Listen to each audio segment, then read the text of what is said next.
Hi, xylem PSC YouTube ക്ലാസ്സിലേക്ക് ഏവർക്കും ഹാർദമായ സ്വാഗതം. ഇന്ന് നമ്മൾ അങ്ങനെ വലിയ വീഡിയോ ഒന്നുമല്ല പഠിക്കുന്നത്, എന്നാൽ എളുപ്പത്തിൽ മനസ്സിലാക്കി വെക്കാൻ പറ്റുന്ന രീതിയിൽ രണ്ടുപേരുടെ കൃതികൾ കോഡിലൂടെയാണ് പഠിക്കാൻ പോകുന്നത്. അപ്പം ആദ്യം ഞാൻ പരിചയപ്പെടുത്താൻ പോകുന്നത് മറ്റാരുമല്ല, വയലാർ രാമവർമ്മ. വയലാർ രാമവർമ്മയുടെ കൃതികൾ, കവിതകൾ എങ്ങനെ നമുക്കൊരു കഥ പോലെ ഒരു കോഡാക്കി മനസ്സിൽ സെറ്റ് ചെയ്ത് വെക്കാൻ പറ്റുമെന്ന് നോക്കാം. അപ്പോൾ വയലാറിൻ്റെ കൃതികൾ, വയലാറിനെ എല്ലാവർക്കും ഇഷ്ടമാണല്ലോ അല്ലേ? എനിക്കിഷ്ടമാണ്. ഈ മനോഹര തീരത്ത് തരുമോ ഇനിയൊരു ജന്മം കൂടി, അല്ലേ? ശരിക്കും വയലാറിൻ്റെ ആ വരികളൊക്കെ കേൾക്കുമ്പോഴാണ് ഭൂമിയെയും അതുപോലെ ജീവജാലങ്ങളെയും ഇവിടുത്തെ ജീവിതവും ഒക്കെ നമ്മളങ്ങ് ഇഷ്ടപ്പെടുന്നത്, അല്ലേ? അതുതന്നെയാണ് നമ്മൾ പഠിച്ചിട്ടുണ്ട്. വയലാറിൻ്റെ വരികളെക്കുറിച്ചൊക്കെ ഒരു മുൻ യൂട്യൂബ് വീഡിയോയിൽ ഞാൻ മന്ദസമീരനിൽ ഒഴുകി ഒഴുകിയെത്തും, അല്ലേ, ഇന്ദുഗോപം, പിന്നെ അതൊക്കെ ഞാൻ പഠിപ്പിച്ചിരുന്നു. മന്ദസമീരനും ഇന്ദുഗോപവും ഇന്ദ്രചാപവും ഒക്കെ. അങ്ങനെ വാക്കുകൾ കൊണ്ട് അമ്മാനമാടുന്ന കവിയാണ് വയലാർ. ഒരു പദം പോലും പര്യായമല്ലാതെ നമുക്ക് കാണാനും സാധിക്കില്ല. കവിതയിലെ മാസ്മരിക ഭാവം തിരിച്ചറിയാനും കവിതയെ സ്നേഹിക്കാനും ഒക്കെ നമ്മളെ പഠിപ്പിച്ച ആളാണ് വയലാർ രാമവർമ്മ. നമ്മൾ ചലച്ചിത്ര ഗാനരചയിതാവ് എന്നതിനപ്പുറം മലയാളത്തിന് മനോഹരമായ കവിതകൾ സമ്മാനിച്ച കവിയാണ്, അല്ലേ? ആയിഷ എന്ന ഖണ്ഡകാവ്യം മലയാളിയുടെ മനസ്സിൽ നിന്നും ഒരിക്കലും മറക്കാനാവില്ല. കഥാപ്രസംഗങ്ങളിലൂടെയും മറ്റും അനശ്വരമാക്കിയിട്ടുണ്ട് ആയിഷ എന്ന ഖണ്ഡകാവ്യം.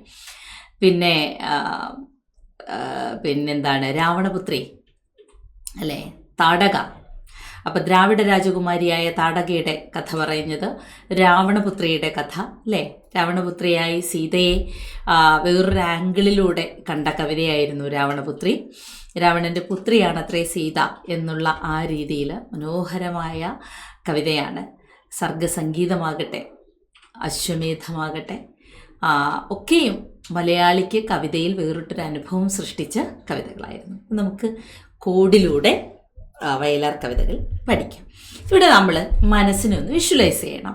അതായത് ഇപ്പം ഞാൻ നിങ്ങളെ ഒരു വിഷ്വലിലേക്ക് കൊണ്ടുപോവാണ്. ഇത് ശരിക്കും നമ്മൾ പറയില്ല വാങ്മയ ചിത്രമെന്ന് ഇവിടെ വരച്ച് കാണിക്കാനോ പ്രത്യേകിച്ച് ഇഫക്റ്റ് കൊടുത്ത ആ എഫക്റ്റിലൂടെ കാണിക്കാനൊന്നുമില്ല. നമ്മൾ തന്നെ നമ്മുടെ ഇഷ്ടത്തിന് ഒരു നായികയെ സൃഷ്ടിക്കുന്നു. അവളാണ് ആയിഷ. അപ്പം ആയിഷ എന്നൊരു പെൺകുട്ടി. ആയിഷ നിങ്ങളെ ഇഷ്ടത്തിന് നിങ്ങൾ തന്നെ സങ്കല്പിച്ചോളൂ. നിങ്ങളെ തന്നെ, നമ്മൾ പെൺമക്കളാണെങ്കിൽ നിങ്ങളെ തന്നെ ആയിഷയായിട്ട് സങ്കല്പിച്ചോളൂ. ആൺകുട്ടികളാണെങ്കിൽ അവരുടെ മനസ്സിലൊരു രൂപം കൽപ്പിച്ചോളൂ. ആയിഷ എന്നൊരു പെൺകുട്ടി കൊന്തയും പൂണൂലും അണിഞ്ഞ് മുളങ്കാടിലൂടെ എനിക്ക് മരണമില്ല, എനിക്ക് മരണമില്ല എന്ന് പറഞ്ഞുകൊണ്ട് സർഗസംഗീതം പാടി നടക്കുകയായിരുന്നു. അപ്പം നമുക്ക് അതുവരെ ആദ്യം നോക്കാം. എന്താണ്? ആയിഷ എന്നൊരു പെൺകുട്ടി കൊന്തയും പൂണൂലും അണിഞ്ഞ് മുളങ്കാടിലൂടെ എനിക്ക് മരണമില്ല, എനിക്ക് മരണമില്ല എന്ന് വിളിച്ചു പറഞ്ഞുകൊണ്ട് സർഗസംഗീതം പാടി നടക്കുകയായിരുന്നു. ഇത്രയും സെറ്റല്ലേ? അവിടെ ഇരുന്ന് ഒന്ന് പറഞ്ഞു നോക്കിയേ. ആയിഷ വയലാറിൻ്റെ ഖണ്ഡകാവ്യമാണ്. ആയിഷ ഒരു ഇറച്ചി വെട്ടുകാരൻ്റെ മകളുടെ കഥ പറയുന്ന കവിതയാണ് ഈ ആയിഷ. അപ്പം ആയിഷ എന്ന ഒരു പെൺകുട്ടി എന്താ കൊന്തയും പൂണൂലും വയലാറിൻ്റെ കവിതയാണ്. അതൊക്കെ അണിഞ്ഞവൾ എവിടെ വഴിയെ പോയത്? മുളങ്കാടിലൂടെ. മുളങ്കാട് വയലാറിൻ്റെ കവിത. അവൾ എന്തോ ഉറച്ചു വിളിച്ചു പറയുന്നുണ്ട്. ഒന്ന് ശ്രദ്ധിച്ചേ. എനിക്ക് മരണമില്ല, എനിക്ക് മരണമില്ല എന്ന് പറഞ്ഞ് വിളിച്ചു പറയുന്നതിൻ്റെ ഒപ്പം അവളൊരു പാട്ടുപാടി. ആ പാട്ടാണ് സർഗസംഗീതം പാടി വന്നു. ഇത്രയും സെറ്റല്ലേ? അങ്ങനെ വന്നപ്പോ രാവണപുത്രി, അല്ലേ, രാവണപുത്രിയായ താടക അവിടെ വന്നു. രാവണപുത്രിയായ താടക. അപ്പൊ പാവമല്ല ആയിഷ, മുളങ്കാടിലല്ലേ? ഈ മുളങ്കാട്ടിൽ പെട്ടെന്ന് രാവണപുത്രിയായ താടക പ്രത്യക്ഷപ്പെട്ടു. ഒന്നുകൂടെ. ആയിഷ കൊന്തയും പൂണൂലും അണിഞ്ഞ് മുളങ്കാടിലൂടെ എനിക്ക് മരണമില്ല, എനിക്ക് മരണമില്ല എന്ന് വിളിച്ചുകൊണ്ട് സർഗസംഗീതം പാടി വന്നപ്പോൾ രാവണപുത്രിയായ താടക അവിടെ വന്നു. ഈ സമയം അശ്വമേധം നടത്തിക്കൊണ്ട്, അശ്വമേധം എന്ന് പറയുന്നൊരു യാഗമാണ്, പക്ഷെ നമുക്കത് കുതിരപ്പുറത്ത് ആര് വന്നു? യൂദാസ്. അശ്വമേധം നടത്തിക്കൊണ്ട്. അപ്പം അശ്വമേധം ആരുടെ കവിതയാണ്? വയലാറിൻ്റെ കവിതയാണ്. അശ്വമേധം നടത്തിക്കൊണ്ട് ആര് വന്നു? ഒരു യൂദാസ് ജനിക്കുന്നു എന്നുള്ളത് വയലാറിന്റെ കവിതയാണ്. യൂദാസ് വന്നു. യൂദാസ് വന്നിട്ട് പെട്ടെന്ന് വിളിച്ചു പറഞ്ഞു ആരോട്? താടകയോട്. ആ മാനിഷാദ. മാനിഷാദ എന്ന് പറഞ്ഞാൽ അരുത് കാട്ടാള എന്നാണ്. മാനിഷാദ എന്ന് പറഞ്ഞാൽ അരുത് കാട്ടാള. അപ്പൊ ഇവിടെ കാട്ടാള സ്ത്രീയല്ലേ താടക. അതുകൊണ്ട് യൂദാസ് കുതിരപ്പുറത്തിരുന്ന് വിളിച്ചു പറഞ്ഞു മാനിഷാദ. ഒന്നുകൂടെ നമുക്ക് ഓർമ്മയിലേക്ക് എടുക്കാം. ആയിഷ മുളങ്കാടിലൂടെ കൊന്തയും പൂണൂലും അണിഞ്ഞ് എനിക്ക് മരണമില്ല എനിക്ക് മരണമില്ല എന്ന് പറഞ്ഞ് സർഗസംഗീതം പാടി വന്നപ്പോൾ രാവണപുത്രിയായ താടക വന്നു. ഈ സമയമാണ് അശ്വമേധം നടത്തി ഒരു യൂദാസ് അവിടെ ജനിച്ചത്, അല്ലെങ്കിൽ യൂദാസ് വന്നത്. അപ്പൊ പറഞ്ഞു മാനുഷാദ. മാനുഷാദ എന്ന് പറഞ്ഞാലോ അരുത് കാട്ടാള. എന്നിട്ട് നോക്കിയപ്പോ ആയിഷയെ കണ്ടിട്ട് യൂദാസ് ചോദിച്ചു, സത്യത്തിൽ നിനക്ക് എത്ര വയസ്സായി? അതായത് സത്യത്തിന് എത്ര വയസ്സായി എന്നാണ് കവിതയുടെ പേര്. എങ്കിലും അപ്പോ ഈ യൂദാസിനെ കണ്ടപ്പോ അവൾ അങ്ങ് താടക പേടിച്ചോടി. അപ്പൊ പെട്ടെന്ന് ആയിഷയോട് ചോദിച്ചു, സത്യത്തിൽ കുട്ടി നിനക്ക് എത്ര വയസ്സായി? യൂദാസ് കുതിരപ്പുറത്തിരുന്ന് ചോദിച്ചു, സത്യത്തിന് എത്ര വയസ്സായി? അപ്പോ അവള് പറഞ്ഞു, ഓ വയസ്സിലൊക്കെ എന്തിരിക്കുന്നു, അതെ ദേ അവിടെ നോക്കൂ, അവിടെ ആത്മാവിലൊരു ചിതയും മാടവന പറമ്പിലെ ചിതയുമുണ്ട്. കണ്ടോ? ഒരു പ്രകാശം കണ്ടു. അവർ നോക്കിയപ്പോൾ അവിടെ മാടവന പറമ്പിലെ ചിതയും ആത്മാവിലൊരു ചിതയുമുണ്ട്. അപ്പൊ ഇത് രണ്ടും, ആത്മാവിലൊരു ചിത വയലാറിന്റെ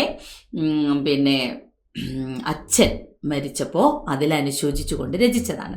കേസരി ബാലകൃഷ്ണ പിള്ളയുടെ നിര്യാണത്തെ തുടർന്ന് അതിലനുശോചിച്ചുകൊണ്ട് രചിച്ചതാണ് മാടവന പറമ്പിലെ ചിത.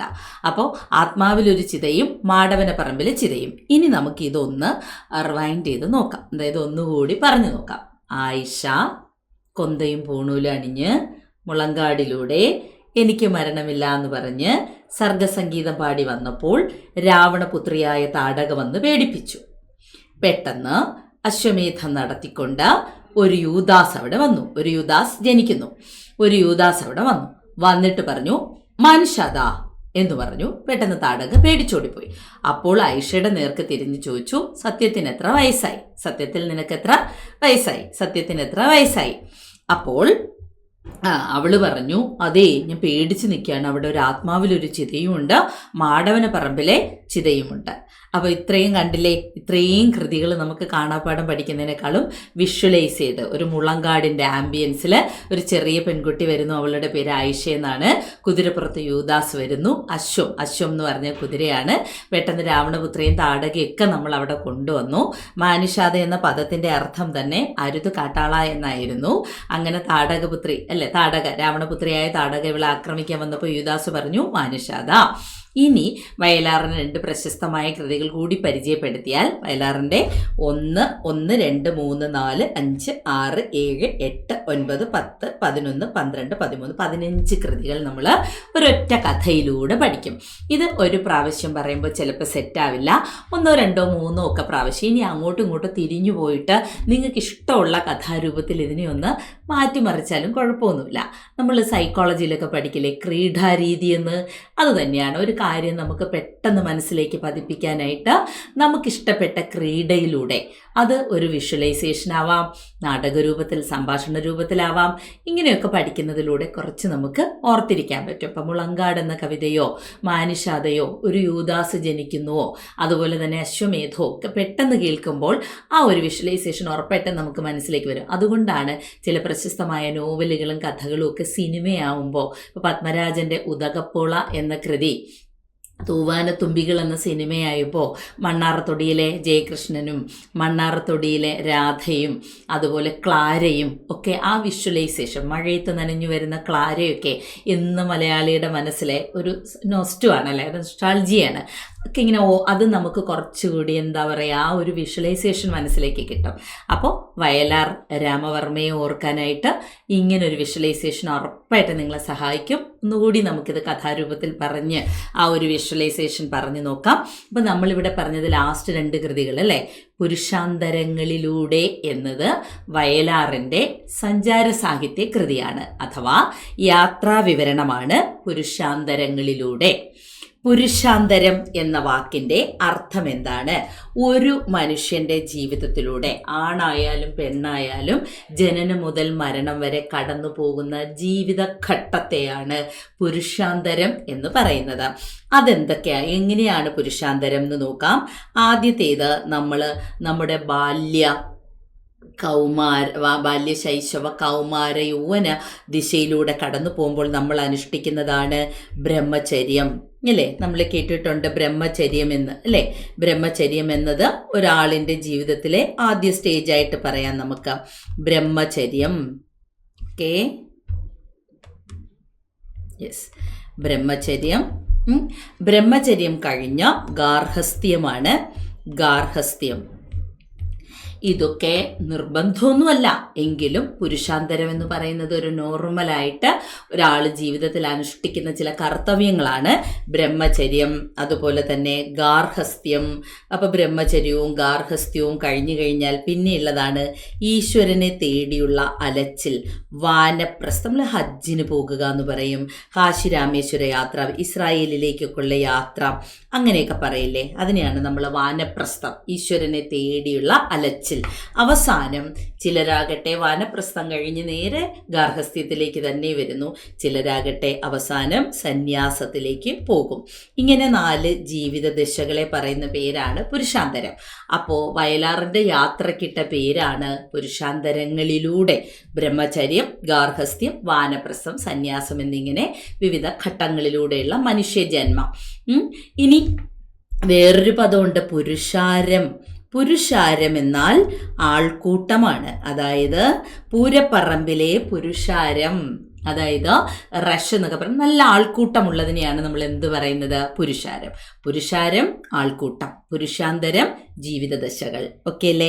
ഇനി ഗാന്ധിജിയുടെ രക്തസാക്ഷിത്വത്തിന്, ഗാന്ധിജി കൊല്ലപ്പെട്ടില്ലേ, മരിച്ചില്ലേ, അതിലനുശോചിച്ചുകൊണ്ട് വയലാർ രചിച്ച കവിതയാണ് പാദമുദ്രകൾ. പാദമുദ്രകൾ ആരുടേതാണ്? വയലാറിൻ്റെയാണ്. അതൊന്ന് സെപ്പറേറ്റ് ആക്കി ഇട്ടതാണ്, ഓർത്തിരിക്കാൻ. പുരുഷാന്തരങ്ങളിലൂടെ വയലാറിൻ്റെ സഞ്ചാര സാഹിത്യം അഥവാ യാത്രാ വിവരണ കൃതി, അതുപോലെ പാദമുദ്രകൾ ഗാന്ധിജിയുടെ മരണത്തെ തുടർന്ന് അതിലനുശോചിച്ചുകൊണ്ട് വയലാർ രചിച്ച കവിതയാണ്. അപ്പോൾ ഒന്നുകൂടെ നമുക്ക് വിഷ്വലൈസേഷനിലേക്ക് വന്ന് 15 കൃതികളെ വെറും 5-10 മിനിറ്റ് കൊണ്ട് സെറ്റാക്കാൻ പറ്റും. ആയിഷ എന്നൊരു പെൺകുട്ടി കൊന്തയും പൂണൂലും അണിഞ്ഞ് മുളങ്കാടിലൂടെ എനിക്ക് മരണമില്ല എന്ന് പറഞ്ഞുകൊണ്ട് സർഗസംഗീതം പാടി വന്നപ്പോൾ താടക എന്ന രാവണപുത്രി വന്ന് പേടിപ്പിച്ചു. അപ്പോൾ ഒരു യൂദാസ് അശ്വമേധം നടത്തി അതുവഴി വരികയും മാനിഷാദ എന്ന് പറയുകയും ചെയ്തു. സത്യത്തിന് എത്ര വയസ്സായി എന്ന് അവളോട് ചോദിച്ചു. അവൾ പറഞ്ഞു, ഞാൻ പേടിച്ച് നിൽക്കുകയാണ്, അവിടെ ആത്മാവിലൊരു ചിതയുമുണ്ട്, അവിടെ മാടവനപ്പറമ്പിലൊരു ചിതയുമുണ്ടെന്ന് പറഞ്ഞു. ഓക്കെ അല്ലേ? അപ്പോൾ ഇത്രയും ഒന്ന് പഠിച്ചു വയ്ക്കുക. Okay, by.